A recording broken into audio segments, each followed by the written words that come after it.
ang dahilan ng VIP treatment kay Alice Goo at ang well-planned na scheme para hindi makadalo siya sa Senate hearing sa Senado.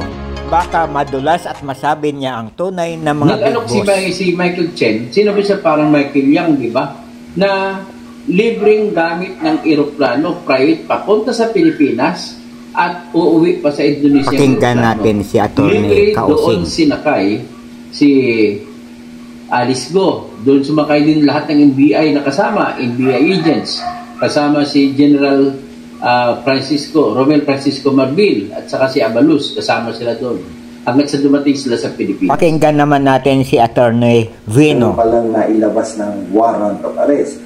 So paglapag ng eroplano, si dating alkalde Alice Goo ay binasay to cancel at siya po ay inaresto, pinusasan on the basis of the warrant of arrest issued by RTC of Capas, Tarlac. Desisyon ng kanyang mga abogado na huwag munang gamitin ang kanyang karapatan na magpiyansa. Ano kaya ang dahilan ng kanyang mga abogado dito?